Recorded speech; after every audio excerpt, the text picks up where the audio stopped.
Welcome to Agile to Agility podcast with Milan Bajic. Major show alert! The very first value we wrote is individuals and interactions. Let's take this to another level.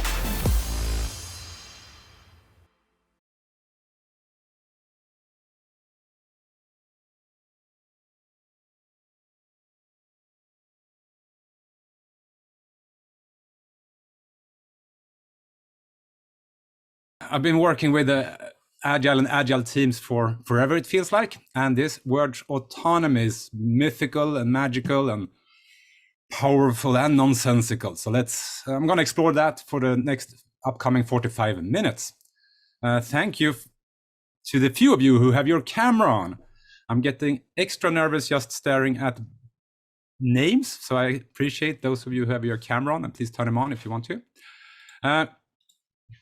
So who am I? I've been working as an Agile coach for 13 years. In a former life, I was a developer. I tend to gravitate towards working with startups and scale-ups, moving rapidly, kind of already Agile from the beginning.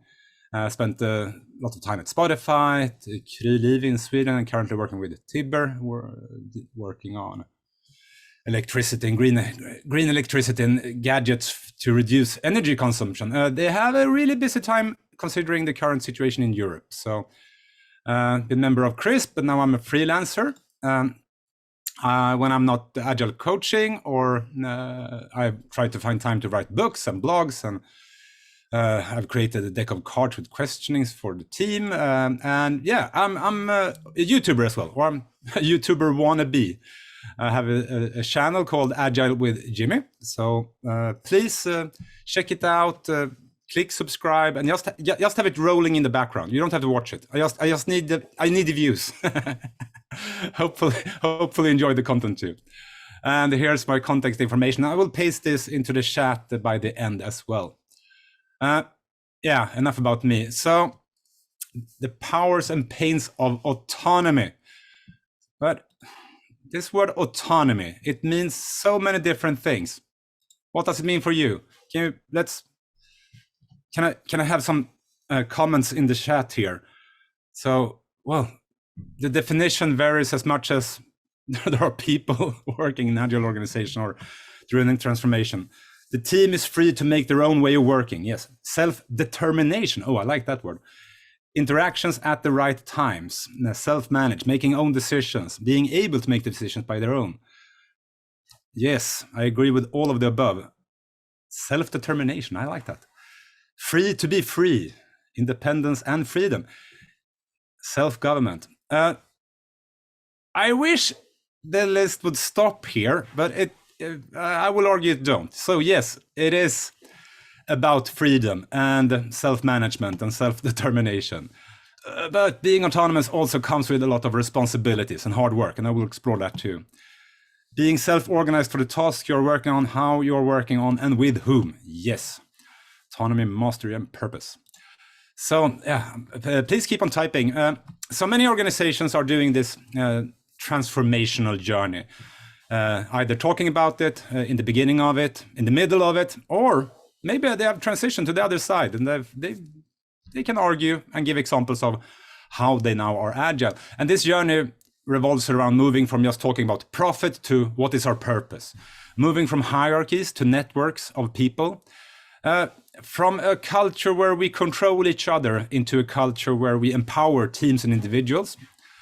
A strategy, we move away from planning, long-term planning and failing or succeeding to reach goals, into thinking about the future and what experiments can we do to learn more and learn faster and reprioritize according to the results of our experimentation where we test hypotheses. It's a transition from privacy, need to know basis, to transparency, to enable everyone to make smart and responsible decisions on a daily basis.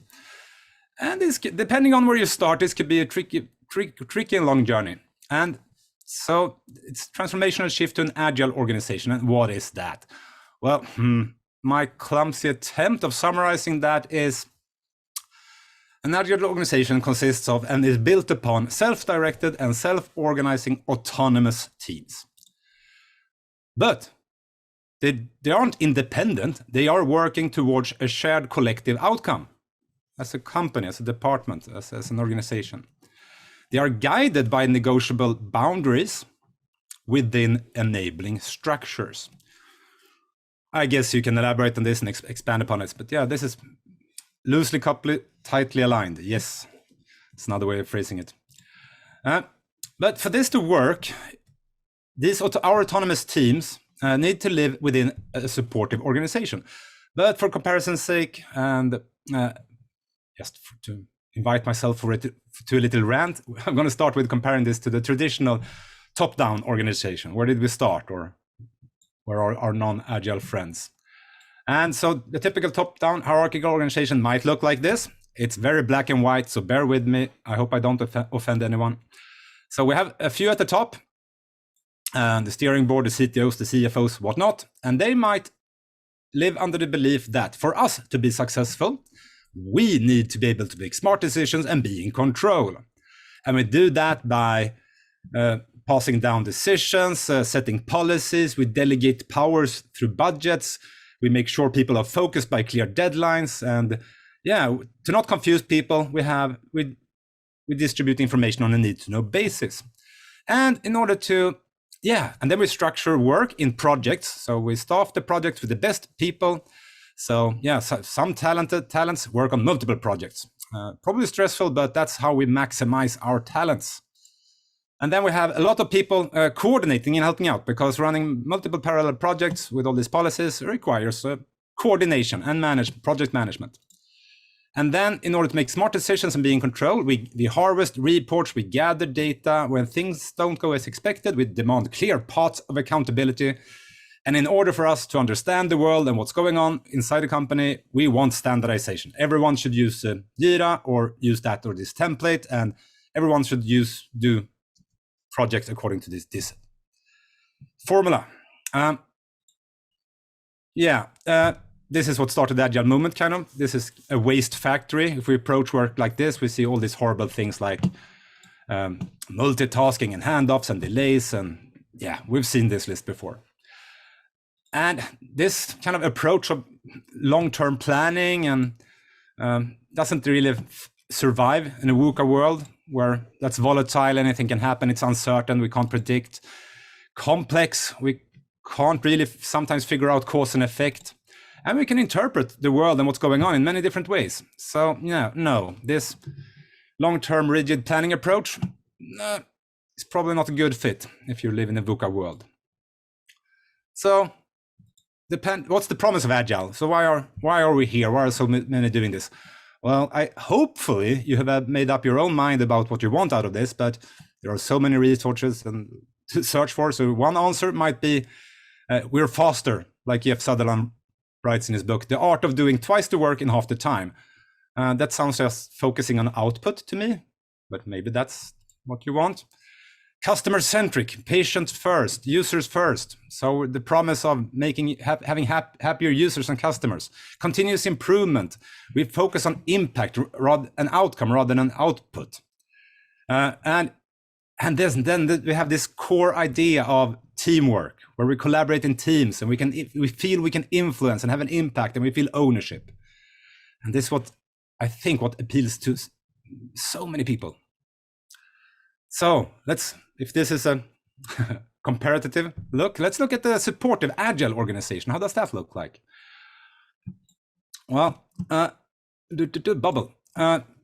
So as General Stanley McChrystal writes in his book, effective adaptation to emerging threats and opportunities requires the disciplined practice of empowered execution. All right, that's just being self-organized, but in a structured manner. But it doesn't end there. Individuals and teams close to the problem, armed with unprecedented levels of insights from across the network, offer the best ability to decide and act decisively. Translation, the teams close to the users and the problems are the best decision makers. Okay, we can all buy to that. But as Donald G. Reinstein writes in Flow, decentralizing control requires decentralizing both authority to make decisions and the information to make them correctly. In order for a team to make smart and responsible decisions on a daily basis, they need access to data and information and feedback. And So with that said, let's get one thing out of the way. Autonomy does not mean do whatever you want. It's not just 100% freedom or 100% self-organization. No, as my colleague Jason Jip said, Agile coach at Spotify, autonomy doesn't mean the freedom to do what you feel like. That's devoid of meaning and shared identity. It's psychologically shallow to have to figure out the purpose of life every single morning. Probably leads to depression. So now, for me, this kind of longer sentence makes sense. So being an autonomous team, so autonomy, this is in the context of an agile organization. Working in an autonomous team means that you're feeling free to act and are free to act with all your capabilities to contribute towards a collective outcome. You think, decide, and plan together as a team within your boundaries. You work and learn together, you choose how to conduct work, how to improve, and are part of shaping your destiny. I think this is more actionable and more concrete and more useful. So how can this look like in an agile team-based organization? Well, to start with, we have the same great talents, but they're organized into teams, right? And the people at the top, they tend to have a different perspective on life. For the teams to succeed, they need, not we need, they need us to provide clear guidance and support. And we do that by offering a clear vision, clear priorities for cross-company initiatives, offering channels and access to information and context. We empower teams and we allow them to make them give them decision. We trust them to succeed and to learn from failures. But we also offer ways to for the teams to figure out their boundaries. What are they owning? What are their sphere of control and decision mandate? And then we have middle management, the supportive leadership here. They don't manage, they support. So as the teams work and do their best, they will have needs. They will request feedback and guidance on what to do next. Ask for help to resolve impediments beyond their control. Ask for support, financial training, more team members, and they will ask for help to establish a direct dialogue with another team, another department, a client, a customer. But it doesn't usually look like this. So the people at the top, they don't consider themselves at being at the top. They what happened now? Weird. Bear with me. Hello. So for one, I don't know why, but my animation froze. Oh, here we go again. Bubble. So no, they are the middle management, the leaders, the product owners, the scrum masters. They are distributed, and they don't sit on a separate level. They sit and work closely with the teams. And yeah, the people at the top, they're not the people at the top. They're just another team with a different purpose to build the organization and the environment within which the teams can have direct access to their users and customers, and they have clear responsibility on what they own and what to ship, and they have the ability and plumbing and tooling to ship whatever they do to any platform. So yeah, end-to-end responsibility. And they have channels and tools and whatnot in order to get feedback, both in terms of customer impact and what the users, how they react to whatever they build, but also internally about performance, quality, productivity, NPS scores and whatnot. So yeah, so let's look at this again, and can you attack that chat box again? I'm curious if we look at the positive angle in your organization. Where have you so far seen the biggest shift? Is it from profit to purpose, or hierarchies to networks, controlling to empowering, planning to experimentation, or privacy to transparency? So yeah, where have you seen the biggest shift in your organization? Empowering, transparency, experimentation. More transparency is huge. Empowering, controlling to empowering. Oh, happy. Do I dare to ask, has anything gotten worse lately in your organization? Oh, maybe that's a scary thing to write publicly in the chat. Now I'm going to skip that then. Making them forget the Taylorism, empowering to purpose. Worse, metrics. Oh, yeah. Well, metrics are a tool. It all depends on how you work with it. Decision making, yeah, that's a tricky one. I'm going to circle back to that. Thank you. So this autonomy, what are the benefits and powers of it? Why are we working so hard to build an environment within which teams have this? Oh, more comments. Biggest shift was in recognizing we need a change, and that's how the transformation started. Oh, yeah, that's the big first leap.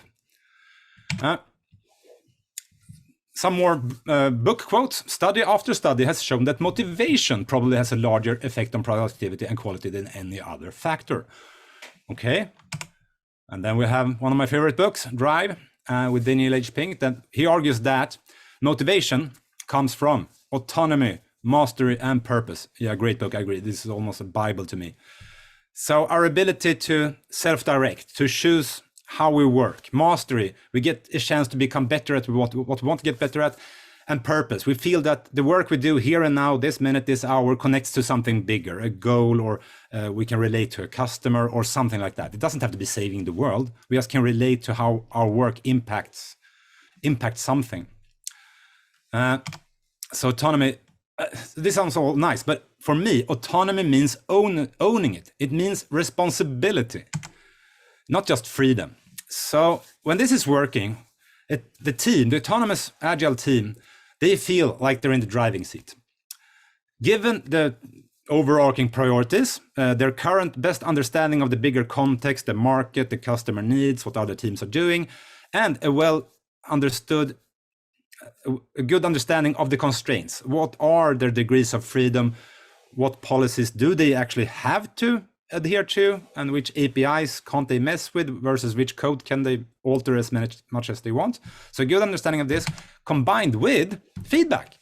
So when we ship or create something, how do our users and clients and customers react, and what do they want, and what about all those metrics? Are we moving the needles in the right direction?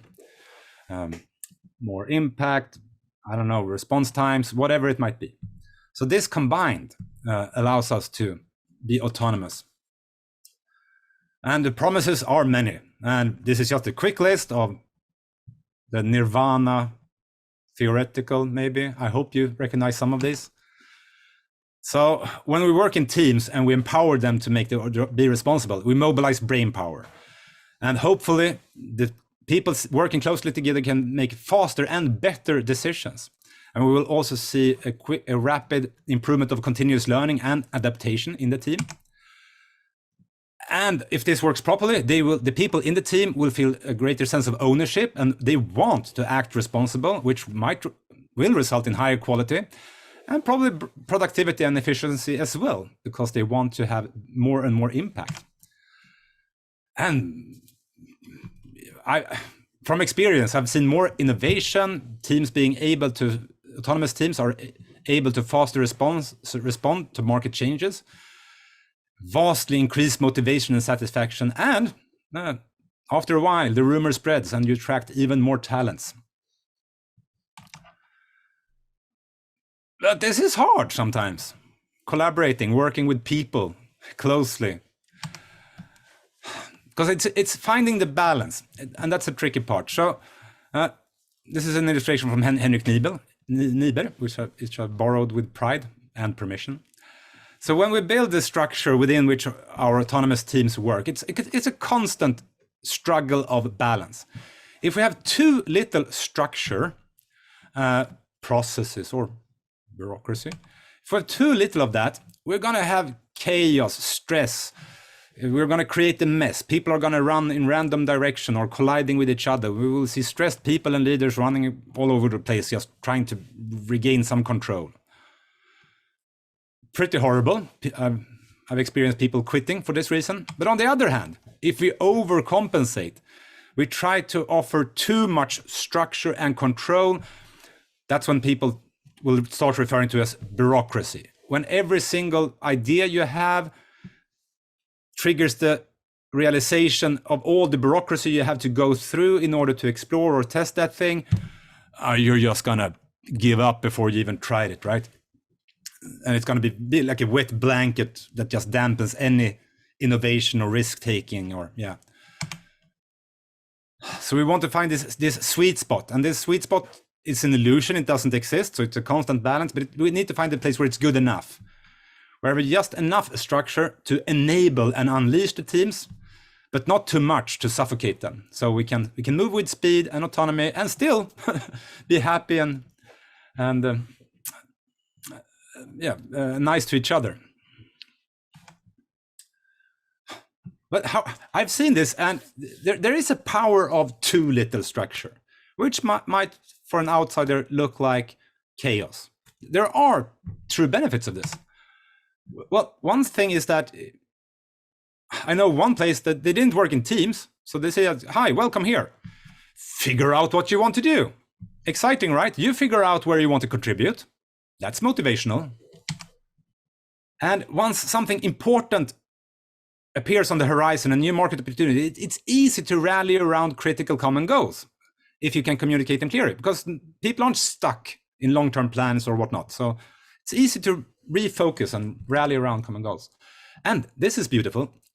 Structures can emerge when needed. So if many people or many teams need to collaborate, well, they can maybe invent the Scrum of Scrums or join a shared dashboard or something like that, or maybe appoint a facilitator for those meetings. And when the need is gone, well, you delete, you erase the whiteboard, the facilitator hat disappears. Because once you solve a problem by adding process or creating a role, those processes and roles tend to kind of get the life of their own. You can't get rid of them. And people work on what they're passionate about. That's nice. However, too little structure, too much chaos can lead to a lot of problem as well, and I've seen this firsthand. Never-ending discussions due to lack of decision-making principles. Who decides what? Who has the mandate to decide what? Do we all have to have consensus? Is it up to a team, a person? And then you go in loops. And in the absence of any kind of formal hierarchies or decision levels or support levels, you're going to see hidden hierarchies of informal leaders. To get stuff done, you have to have the right connections. And there will be politics and hidden agendas. It was impossible to get some sense of progress and capacity. And the assumption that's, well, I hope someone is working on this. I don't know. So, yeah. So, yeah, total freedom sounds nice for a short while, I believe. But pretty quickly, it will result in stress and chaos. So, but even when we find the balance, even when we have good enough structure, we have teams that are autonomous, surprise, we're going to have new problems, new challenges, new kinds of work in this environment, in this future, if we're going through the transformation. So when we have multiple teams, autonomous teams, collaborating together towards a shared outcome, we're still going to have to continuously discuss how do we make decisions, who makes them, and is it a forum, is it a role, is it a Slack channel? How do we resolve conflicts when we disagree? Because we are now autonomous. There's no managers that can save us from our conflict and decide for us. No, we have to figure it out. When we're working in autonomous teams, well, isn't there a risk that we sub-optimize, that the teams improve for their own sake? Yes. The teams are our new knowledge silos by design. We work together, sit together, or virtually sit together. So yeah, by design, our teams are our new knowledge silos. So how do we work with that? And once in a while, when scary things happen, there are going to be people who's going to have a command and control reflex. How do you cope with that? How can you protect yourself from those stressful reactions ruining the thing you believe in? We're going to have to collaborate across teams. How about coordination and alignment? If everyone is running their own show, won't we risk having a fragmented infrastructure? Yes, you do. And the list goes on. I don't see this as problems. This is work. This is a new list of work that we have to do when we're working in an agile organization. And one super important aspect of autonomy are boundaries and constraints, at least according to my experience. Because we're part of an ecosystem, so we just can't pretend that we live here on our own. We're free to do whatever we want. No. We are working together with other teams to contribute towards a collective shared outcome. So we live in an environment with toolings and whatnot, and an office maybe, and colleagues, and There are some policies and maybe rules and legislations we need to adhere to. There are some principles and values that we're expected to live by. And once in a while, there's going to be a deadline we didn't set, but for the sake of the business, we need to do our best to honor them. So no, we can't pretend we're in a bubble. We need to embrace that we're part of an ecosystem. And here's where boundaries and constraints come in. And the way, well, if there's too much of them, people are going to rant and complain and calling it bureaucracy. But a healthy dose of it is more of a tool for alignment. It helps clarify ownership and decision mandate. And it helps us to not sub-optimize or sabotage for each other or our business. And boundaries and constraints comes in super many shapes. We have company goals or objectives with kind of the general direction. We have our own roadmap.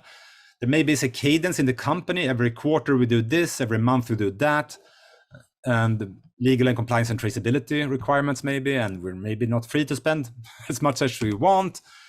We might have to use Jira. We can use Trello if we want to, but we have to be in Jira, etc., etc. So yeah, if there's a 100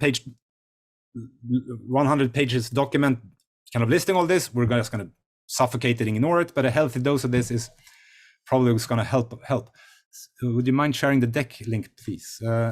I'll talk to the producers of the conference and see what their thoughts are, if they want to share it. But I'll do that online. Thanks. Some boundaries and constraints are recommended. You should have short sprints, 1 or 2 weeks. If you have 3, I'm going to harass you until I understand why. So, but recommended. Backlog grooming? No, not if you need it. Others are law. No, you can't deploy code that violates this or that. Or at this place, you have to have a sprint retrospectives, period. We've decided that. Others are optional. Well, some teams enjoy mob programming. You can try it out. You can try it out if you want to. But the important thing here is that if we as a team are unclear about our decision mandate, what others expect from us, what we own, and what our boundaries are, people and teams tend to assume that their sphere of control, their area of responsibility is smaller than it really is. So it's super important to bootstrap this as a team, to not wait for someone else to tell them, but gather, discuss from your perspective, according to your best understanding, what do we own, what's our decision mandate, and then ask for feedback so that you can act responsibly. And this is hard work. So you have to discuss and decide as a team. And as a team, you think and inspect and adapt, and you think and plan, you collaborate and help out, you succeed and fail together, you debate and disagree, you agree and commit. And for this to work, you need to establish an environment where it's safe to ask questions, raise concerns, challenge each other, say no, take risks, and fail and learn. You might recognize this as psychological safety. So that's one aspect of hard work that team needs to do in order to make this work. There's research and projects, a lot of research that has kind of rediscovered this. Because the opposite, if we feel stressed for making that deadline, even though we can't, if we're too stressed for too long, overburdened with too much work, well, we're going to get tunnel vision. We're going to get short-sighted, clouded judgment, making us make bad decisions, and we're going to start assume ill intentions in others, assuming that they want us bad things, even though they were former friends. And if you add upon this a fear of failure, or fear of putting crap in production, or fear of missing the deadlines, well, you're going to see people and teams hiding mistakes, conjuring up happy reports. They're going to shy from feedback because that might reveal they're not perfect. They're going to stop to ask for help because that might reveal they're not on top of things. And in worst case scenario, they're just going to start doing what they're told. Conformity. I haven't, wait a second. Please type in the chat. So I just painted a grim picture of hard work here. What do you find most challenging working in your teams? Do we have boundaries and structure? Even process are needed. The key is balance, I think. Yes. Management is too involved. Oh, yeah. Kind of poking their nose and having opinions when no one has asked them for their opinion. Yeah. That's kind of the opposite of trust. Change of priority, yes. Knowledge transfer from shifting team members, yes. Coordinations, level of trust, self-organization, yeah. Because if you're not used to it, it requires there's another book I should probably have here. Teamwork is an individual skill by Christopher Avery, where he argues that the skill of collaborating, discussing, debating, and agreeing, self-organizing with others, that doesn't happen by magic or just the right constellation of people. No, it's hard work. It's a skill you have to learn. Aligning to company goals and team working on the same project. Thank you. I'm going to use that as a bridge for the next one. So now I talked about the team, what work they have to do. How about the organization and the leadership? Well, many organizations, they have to do a transition from hierarchies of leaders and managers that directs. They pushes down pressure. They managers work. They intervene. They kind of poke their nose and try to carrot and sticks and whatnot, into a supportive organization where the leadership are people you turn out for help when you want guidance and clarity. We have options. What should we do? When you want help with facilitation or someone that coaches you into your next level of performance, and when you need help to resolve organizational blockers and impediments beyond your control. So the job of the leadership is to manage the system within which the people and teams operate, not managing the people and the work. Because autonomy means owning it. So this poor team, they only have 40 hours a week to figure out how to contribute to company objectives, a business target, work from their own backlog, have time to explore new ideas, fix bugs, help other teams that have requests. They have to monitor and fix incidents. They have to survey and gather market insights in order to generate discovery sprints and run experimentations. And then they want to do refactoring for future proofing and then have time for all these meetings. This is a tough job. And in order to do this, they need support and help. They don't need more work or pressure shoved down their throat. No, they need to be relieved pressure and supported and helped and cherished and cheered. And one thing in order to figure out what to do and how to prioritize the time is alignment between teams. But just being aligned and having OKRs, that's not enough. Just that you agree on the problem to fix doesn't mean it gets fixed.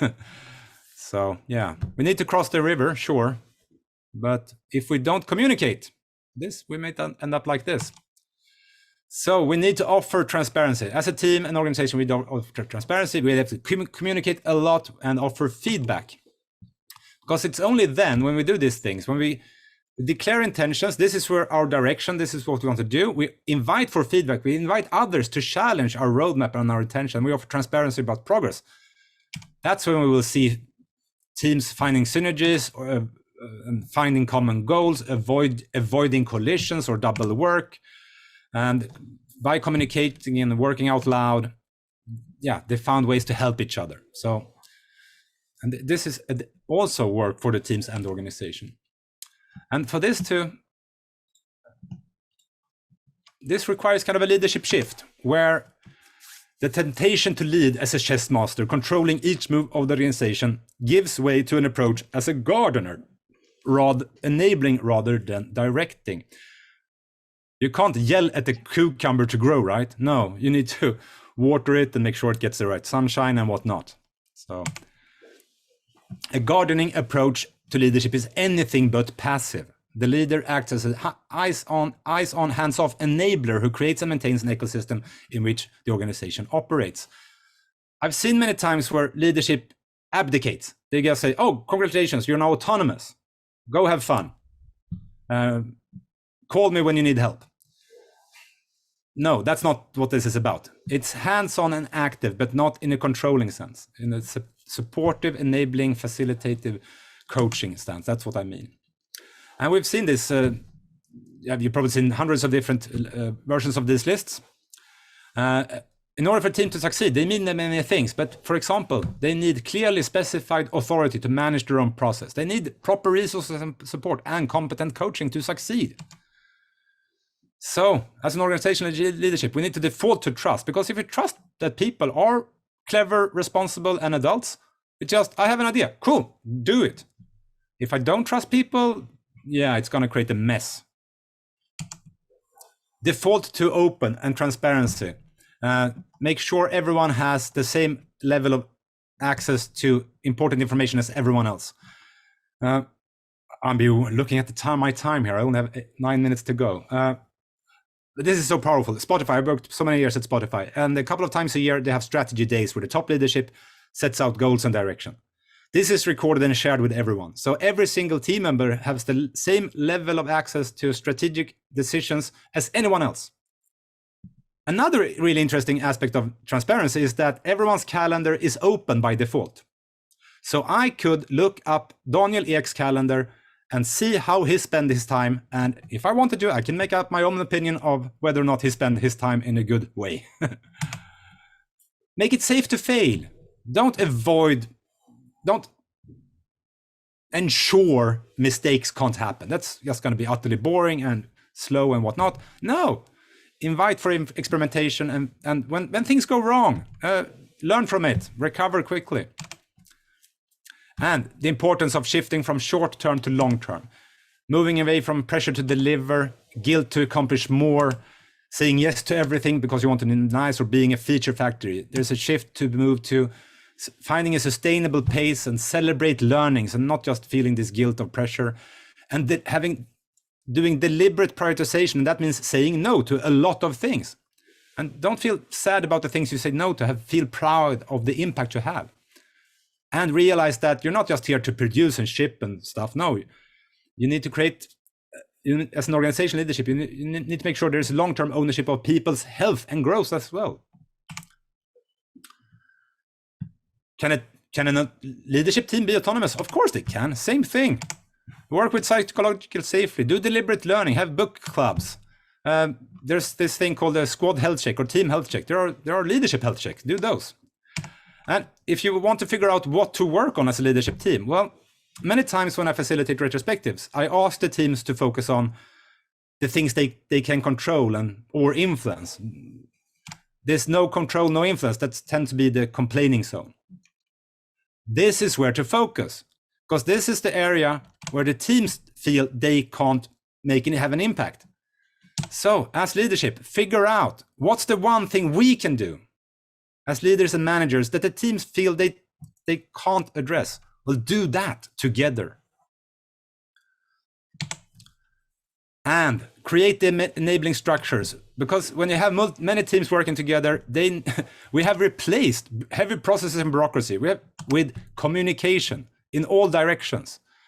So for this to happen, you need to enable that with enabling structures, as I refer to them. So things that help with transparency and clarity is, for example, town halls and all hands and team updates. Or this one. I worked with a company and they had this poster in the kitchen. Maybe it's hard to read. It reads, "What's not being talked about?" By the beginning of the week, it was empty. By the end of the week, I never saw anyone write on it, but people wrote down things they were concerned about and weren't talked about in public. And the next town hall, they addressed it. They talked about it. The leadership did their best to be honest and sincere on these questions. For cross-team negotiations, do big room plannings or have OKR board stand-ups where you discuss and reflect together on how to make progress or how to unlock each other. Have teams self-organize cross-team as well. When it's time to select who goes into each team, well, do team self-selection. Do whole department retrospectives. Self-organized learning in the shape of lunch and learn, or brown bag breakfast, or hack weeks. Have guilds where you gather and share knowledge, or open space on conferences. The list goes on.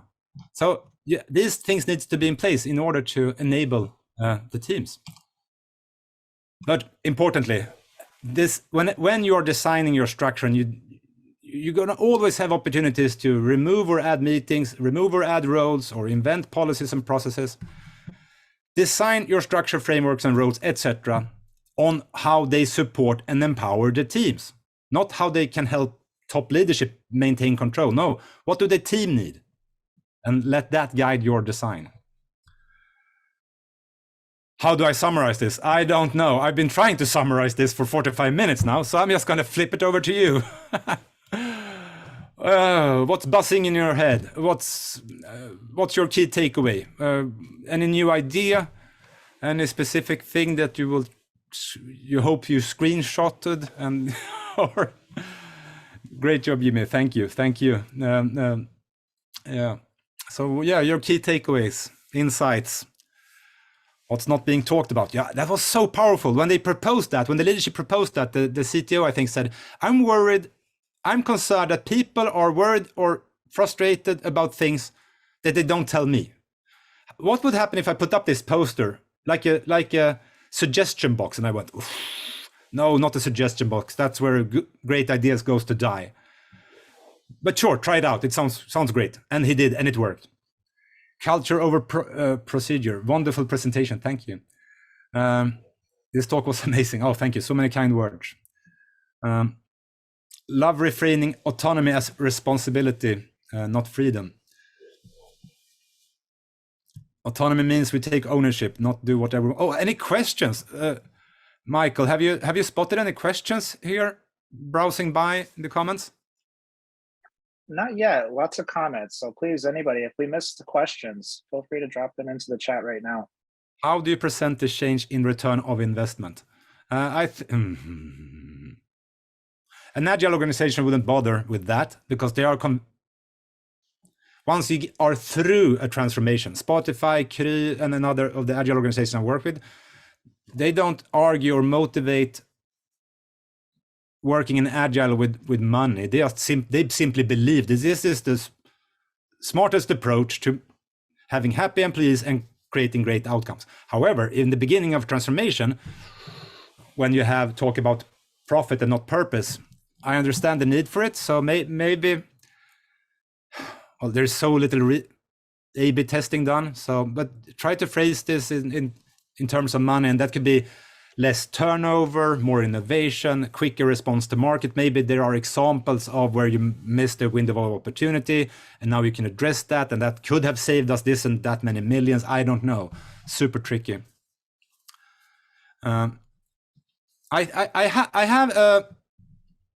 I'm gonna paste a few links here. On my YouTube channel, there is a video that's called "Autonomy Doesn't Mean Do Whatever," which is kind of this talk, but in a shorter 10-minute version. So, and I'm gonna talk. There are so many of you asking for the slides. I'll talk to the producers of the conference afterwards. How would you coach middle managers and/or leadership on the why of getting out of the way? Well, I have the luxury of running, have run and am running a leadership program. So where we talk a lot about kind of what I talked about here and the importance of it and the value of it and how to do it. Because just understanding the value of it and how it could work doesn't necessarily mean that you understand how to do it. So how to behave in different situations or toolings useful in different situations. So a lot of time, and also, of course, embracing their concerns and questions. Ridiculous short answers to complicated, great questions. Oh, thank you. Someone posted the link to the video. How do you manifest the need of a product owner? Well, I tend to do that. I'm just going to slide. Oh, 1 minute here to go. Where is it? So I've seen teams who have survived and done a decent job without a product owner. However, that's ridiculously hard work. Where is where is that slide I want to show? Ah, here it is. So here, having someone focusing on gathering market insight or making a list of the ideas that pop up from time to time, or suggesting discovery and experimentation to do, or facilitating some. So a product owner or product manager relieves the team of many of these things. Because if you have to build, you have to test, you have to ship and monitor. That's here and now, always here and now. And it's typically really hard to lift your eyes to the horizon and consider the long-term ideas and plans. So yeah, it is an enabler for a team, but it's a member of the team, according to me. We're out of time. Thank you so much for your brilliant questions. Thank you so much, Jimmy. Well done. Yeah, thank you so much. I just wanted to unmute myself to use this opportunity to thank you.